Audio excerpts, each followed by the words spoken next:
So I am genuinely happy all the time. Like for the last year and a half, I would genuinely say that I'm happy all the time. I'm never rattled. I never feel prolonged sadness or prolonged depression or prolonged stress, anxiety, none of those feelings. Okay. And the reason why I've been able to feel this way is because I am content with all the obstacles life has to offer. All of us are human. We go through different obstacles, different challenges in our own ways.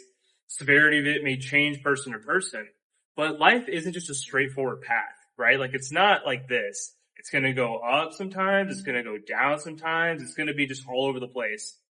And we all deal with it. But the key is, how do you react to situations in life when things aren't going the way that you want it to? So for me, I started working full time as a software engineer 2 years ago. And I was just an entry level software engineer. So my routine was I would work all day, right? Like 9 to 5. I'd get off work. I'd go to the gym. I've been a big gym person since I was a kid. I started working out when I was 12 years old. So that's always been part of my routine. I'd come home from the gym, shower, eat dinner, chill for a little bit, mess around on my phone and go to bed and repeat. And I lived this same cycle of life up until about April this year, May of this year, I want to say. And I noticed that my life just completely changed because I started feeling some pain in my groin. And I was honestly experiencing this pain for some time, like 6 months to a year prior, but it was getting progressively worse and worse. So I went to go get it checked out. And long story short, I had been diagnosed with a bilateral hernia. And for those that don't know what a bilateral hernia is, right, it's like kind of like in your groin area. So it affects any like pushing motions and like any ab exercises. I love to also play basketball. So when I was playing basketball, I'd feel pain in my groin because the hernia starts from your hip flexors. So that was all going on for me. And I had to completely stop all my exercising. I had to full stop. And I haven't been able to work out even to this day, for the last 4 or 5 months now. And it was hard at first to like process it, but I was never sad or upset or depressed for any reason.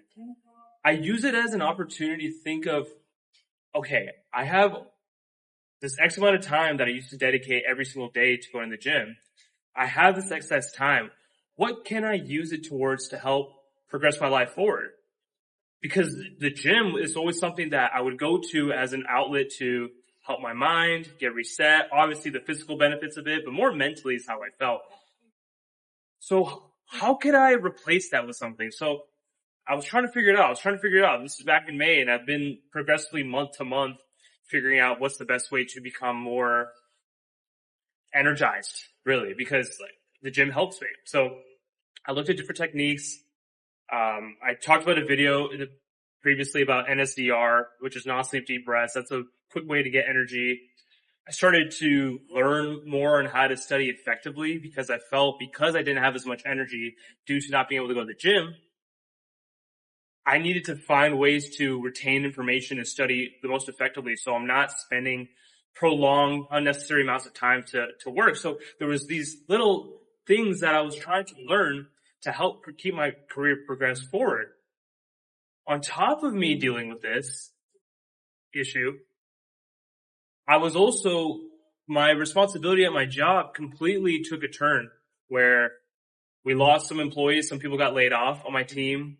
Some people got new jobs, at different companies. And my role went from entry level software engineer to a senior software engineer in a matter of a couple of weeks. And this happened about 3 months ago now. And I was put on this project that I just wrapped up today, that there was a big, massive migration where teams had all these applications monitored on one platform. We had to move it to a new software and to a new monitoring tool rather. And there's about 400 applications I had to migrate over. And if I didn't migrate it over in time for the deadline, then teams would not be able to get alerted when they have problems with their applications.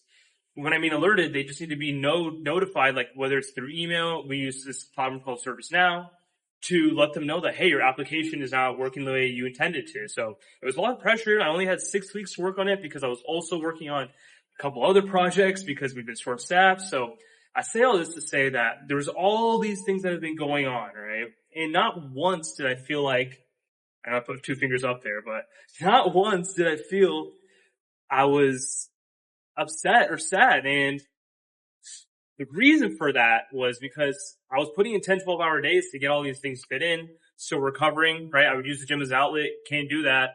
So I would find these other tools. But the reason why I was able to do this is because I just knew the benefit of learning the material that I'm learning. And for you that's watching this, if you're in a job right now that you don't necessarily love or the circumstances aren't right, but more importantly, is it something that you don't love? Ask yourself, why do you not love this job? Is it maybe because you're not getting the value out of it that you would like to? Maybe it's just not the career you want in general, and there's another career that you would rather embark on. Okay, well, now you need to think, if that is the case, how do you get there, right? Like, how can I get to working in that new field? Ask yourself these questions, because for me, I see, although there's a lot of work that's been going on, I see the value that this job can provide in my life and how I can tie it to other aspects of my life that bring that excitement, that bring that happiness and joy every single day that I work. But for you, that's probably not the case if you're not enjoying what you're doing. So there needs to be skills that you learn that allow for you to enhance your life. Let me rephrase that. The skill sets that you learn that make you happy are skill sets that you believe will enhance your life. That's what it boils down to. And now, because I've had this extra time, right? And I didn't even mention, I also had time to put more into content creation because this is the area and the lane that I want to go down. This is something that I want to get better at. So because I'm not necessarily full time in this space today, I can still dedicate some time towards building content, creating content, right? So if you're in that position where you're in a job that you don't like and there's something else that you would rather do, okay, well, when you're done working your job, go spend some time learning that. Don't worry about the money, okay? Don't worry about the money, because that's where I feel like a lot of people go wrong. Just focus on getting good at the craft. Enjoy the process. See yourself getting better. Or not just see yourself getting better, but enjoy yourself getting better day to day. Because eventually the money is just an output, right? This is an input. This is the output. And there's a line. I wish I had a board right now, but there's a line that connects your input to your output, okay? So just imagine this.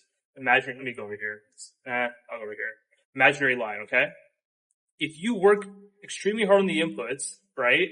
So your input level starts here. If you keep working on the inputs, which is, in my case, becoming a better speaker, providing content you guys want to hear,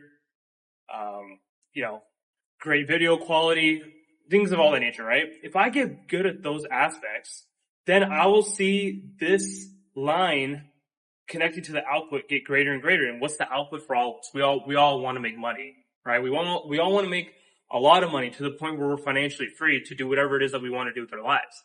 So, small bit of a tangent, but because of that, because I focus on that, that's what allows me to stay happy.